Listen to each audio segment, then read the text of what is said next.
dimanche 6 octobre 2024. Le RDR, à l'approche donc des élections à 12 mois de l'élection présidentielle prévue prévue pour le 26 octobre 2025, le RDR d'Alassane Dramane Ouattara est déjà à l'œuvre pour intimider les populations, intimider les partis politiques de l'opposition. À cet effet, le secrétaire général adjoint du PPACI, M. Charles Rodel Dosso, a été enlevé par des hommes encagoulés qui ont encerclé dès 16 h hier, donc samedi 5 octobre 2024, son domicile à Bingerville. Monsieur Charles Rodel Dosso a été enlevé en compagnie de 2 membres de son cabinet. Voilà, donc ils ont été amenés vers une destination inconnue. Que se passe-t-il? Nous savons que le RDR de M. Ouattara, qui, ma foi, qui, vous le savez, n'a pas du tout envie que les Ivoiriens puissent vivre en toute quiétude, qui veut aussi confisquer le pouvoir, a donc enlevé le ministre pour une destination donc inconnue, comme je le disais. Donc, il était accompagné de, comme je disais, de 2 membres de son cabinet, le pasteur Aka Landry et le docteur Douin Bernardin. Les 3 personnes ont donc été enlevés par des encagoulés et amenés, conduits vers une destination inconnue. Le ministre Charles Rodel Dosso, qui a fait partie du dernier gouvernement du président Koudou Laurent Gbagbo, était en exil au Ghana durant environ 10 années. Il est rentré en Côte d'Ivoire donc à la faveur de la décrispation, lorsque le président Laurent Gbagbo avait été donc libéré, acquitté par la Cour pénale internationale, ensuite libéré. Donc le régime du RDR, qui était dans une situation inconfortable, a accepté, donc en tout cas du bout des lèvres, le retour des réfugiés politiques au Ghana. Donc c'est à leur retour, le ministre Charles Rodel Dosso a continué ses activités politiques. Il a milité dans le nouveau parti créé par le président Laurent Gbagbo en 2021, à son retour donc de cette déportation. Et il a occupé des fonctions très importantes, celui de secrétaire général adjoint chargé de la mobilisation et chargé donc de la société civile, du contact avec la société civile. Et c'est à cet effet qu'il a rencontré les membres de la société civile qui planifiaient donc d'organiser une manifestation contre la vie chère en Côte d'Ivoire. Donc, à la suite de cet enlèvement, que le régime qualifie d'arrestation, le Parti des peuples africains Côte d'Ivoire n'est pas resté en reste. Ils ont produit un communiqué que nous voyons là sur notre écran et que nous allons ensemble essayer donc de lire pour mieux comprendre donc la situation. Donc déclaration relative à l'enlèvement, comme je le disais tantôt, du ministre Charles Rodel Dosso, secrétaire général adjoint du PPACI. Donc le document à l'entête du Parti des peuples africains Côte d'Ivoire, donc un document officiel donc du parti du président Laurent Gbagbo. Et le communiqué dit ceci: ce samedi 5 octobre 2024, le Parti des peuples africains Côte d'Ivoire a été informé que le camarade Charles Rodel Dosso, ancien ministre, secrétaire général adjoint en charge de la mobilisation de la société civile, a été enlevé à son domicile à Bingerville devant donc sa femme et ses enfants avec 2 membres de son cabinet par un commando d'hommes armés encagoulés. Ces agents encagoulés qui affirmaient agir sur ordre du gouvernement mais qui n'ont présenté aucun mandat signé d'une autorité judiciaire, ont amené le ministre Charles Rodel Dosso et ses collaborateurs vers une destination inconnue.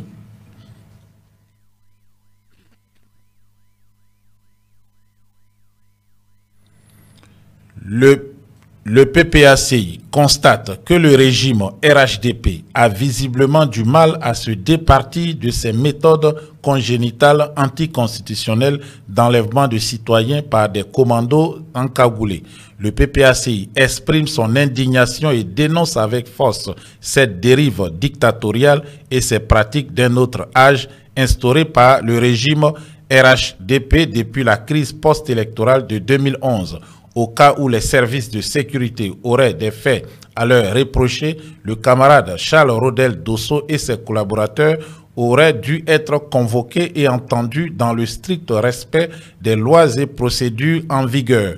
La première page donc de ce communiqué. La deuxième page de ce communiqué, donc un long communiqué pour marquer l'indignation générale. Donc le PPACI marque ainsi son indignation face à cette énième violation des libertés individuelles, un enlèvement d'un citoyen et non des moindres, un cadre important d'un parti important donc de l'opposition politique.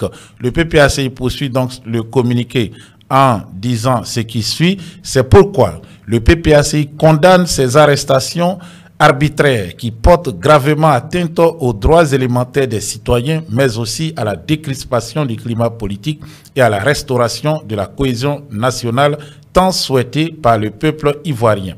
Le PPACI exprime sa solidarité à ses militants injustement enlevés et appelle à leur libération immédiate.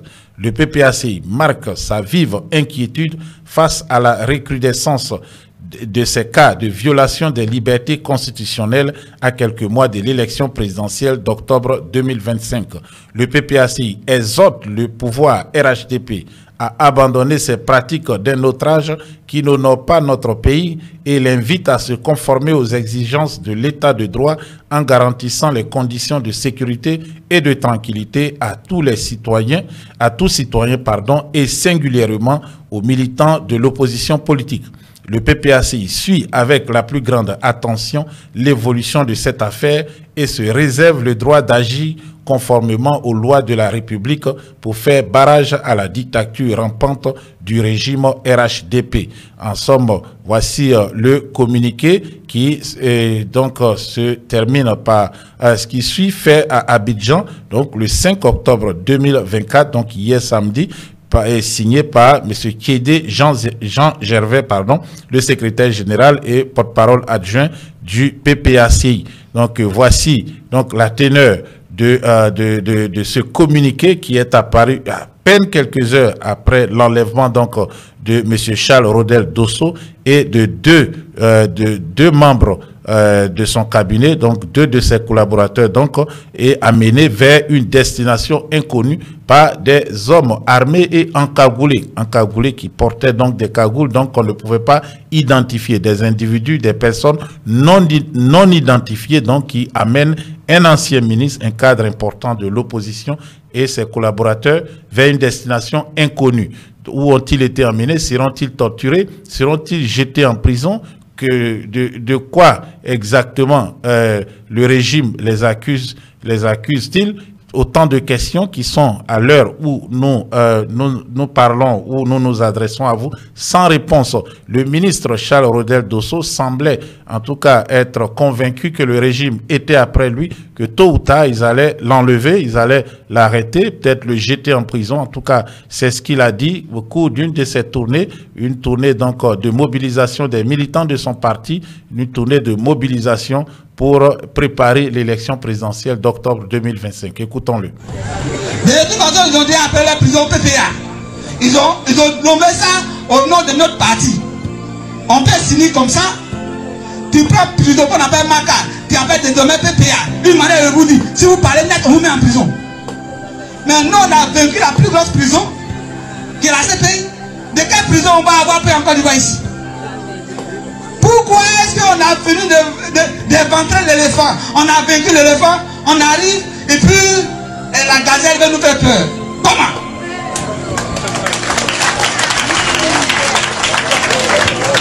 On dit la Côte d'Ivoire, la population a faim. Tout le monde a faim et on crie. Ce n'est pas une question d'une seule maison. Il n'y a pas un marché RDR. Il n'y a pas un marché PPACI. Il n'y a pas un marché, comment ça s'appelle, PDCI. Il y a un seul marché et c'est pour tout le monde. Donc on veut inviter tous les partis politiques à être solidaires de cette lutte-là.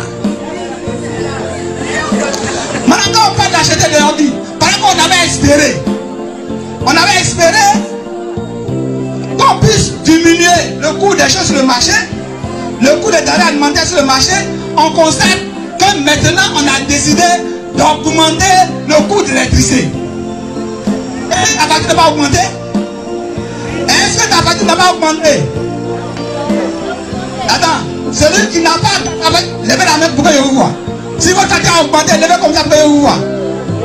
Est-ce que votre partie a augmenté, levez la main pour que je vous vois. Donc, finalement c'est pour tout le monde. On dit aujourd'hui, quand on augmente la facture d'électricité à 10%, et puis quand la facture vient, ma facture est venue une fois, la CI a écrit pour dire que c'est la décision qui est prise par le gouvernement ivoirien là, qui fait l'augmentation. Donc, elle n'a rien à y voir. Même si la CI, c'est quoi? C'est CI, mais sérieux. C'est quoi? Tous les deux nous fatiguent.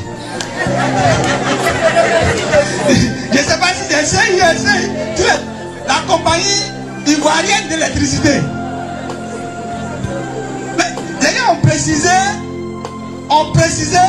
que c'est la décision contraignante de l'État de Côte d'Ivoire qui entraîne l'augmentation de la facture. Et puis là on regarde, je vous informe, en d'autres lieux, les gens ont augmenté le pain de 5 francs. 5 francs seulement, ils ont augmenté le pain.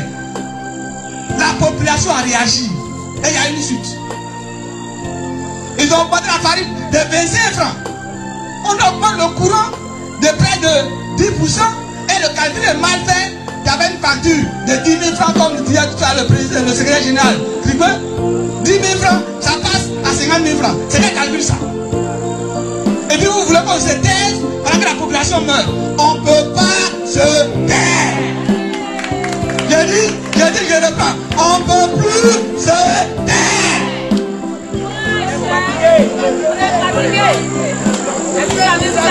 Frères et sœurs, si je suis là ce soir, c'est pour défendre cette cause juste.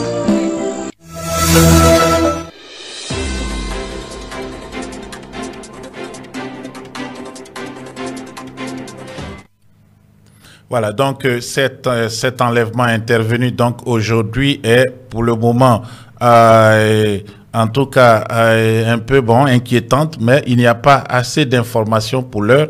Le parti a produit ce communiqué, on attend donc la suite. Le parti va sûrement donc activer ses avocats pour chercher à localiser l'endroit où serait retenu le ministre. A-t-il vraiment été enlevé par des membres des forces de défense et de sécurité, des membres donc de la police ou de la gendarmerie ivoirienne, ou ce sont des personnes donc qui n'ont rien à voir avec les forces de défense et de sécurité, et donc un enlèvement extrajudiciaire avec des conséquences qu'on ne peut ici quantifier. Où l'ont-ils emmené? Qu'est-ce qui va lui arriver? Le ministre l'a dit. Bon, s'ils ont baptisé la prison comme PPA, voilà, pôle pénitentiaire d'Abidjan, et avec plus ou moins les mêmes sigles que le parti dont il est membre, le parti fondé par son mentor, donc le président Laurent Gbagbo. PPA, c'est le Parti des peuples africains. C'est en somme pour narguer un peu les membres de ce parti. Je rappelle qu'ils ont été aux prises durant plusieurs mois à la suite donc de la crise post-électorale de 2010-2011, et comme on l'a entendu dans les révélations faites par M. Bourgi il n'y a pas longtemps, quelques jours donc derrière, et c'est le président Gbagbo qui aurait remporté l'élection, et Alassane Ouattara a eu le soutien de la France pour mener donc un coup d'État et se hisser à la tête de l'exécutif ivoirien. Donc il a une politique donc de mater ses adversaires, ceux donc qu'il a combattu avec l'aide de la France. Donc tout s'explique, mais depuis donc 2011, des partisans de l'ex-président sont arrêtés, souvent sont assassinés en prison ou sont portés disparus. Donc M. Rodel est une autre victime donc du régime du RDA qui court à sa fin.